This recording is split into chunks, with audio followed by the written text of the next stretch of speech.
Mon dos et trois autres histoires. Personne n'aurait pu dire d'où venait mon dos.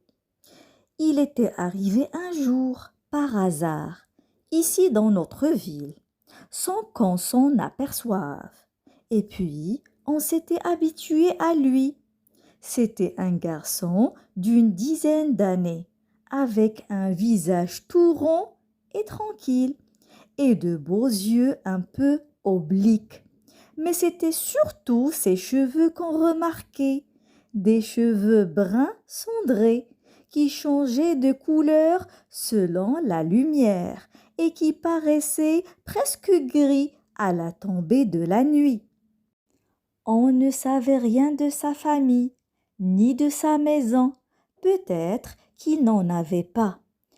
Toujours, quand on ne s'y attendait pas, quand on ne pensait pas à lui, il apparaissait au coin d'une rue, près de la plage ou sur la place du marché.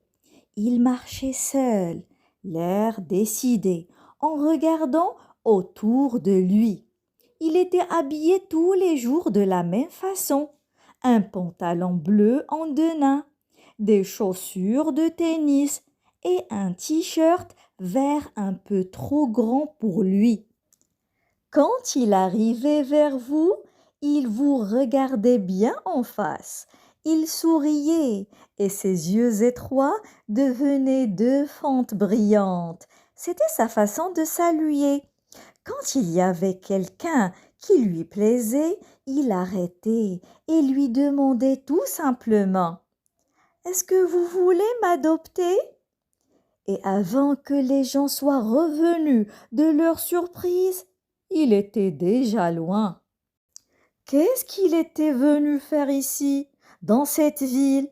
Peut-être qu'il était arrivé après avoir voyagé longtemps dans la soute d'un cargo ou dans le dernier wagon d'un train de marchandises qui avait roulé lentement à travers le pays, jour après jour, nuit après nuit.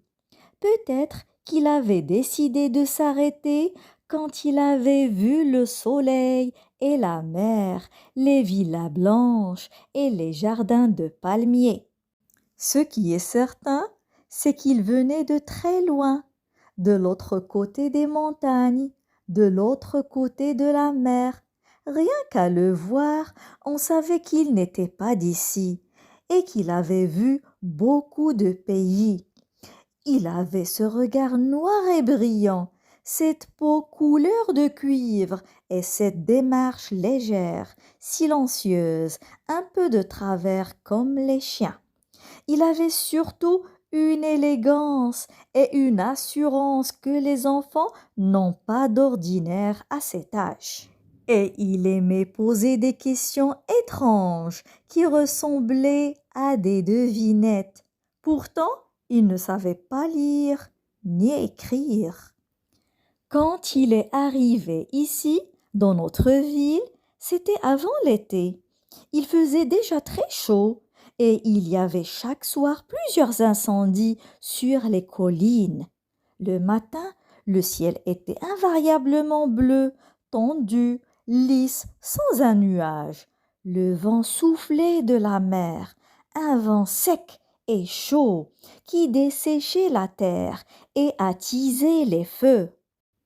C'était un jour de marché. Mondo est arrivé sur la place et il a commencé à circuler entre les camionnettes bleues des maraîchers. Tout de suite, il a trouvé du travail parce que les maraîchers ont toujours besoin d'aide pour décharger leurs cajots. Mondo travaillait pour une camionnette. Puis, quand il avait fini, on lui donnait quelques pièces et il allait voir une autre camionnette. Les gens du marché le connaissaient bien. Il venait sur la place de bonne heure pour être sûr d'être engagé.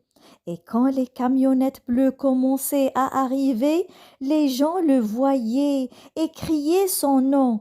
Mondo! Oh, Mondo!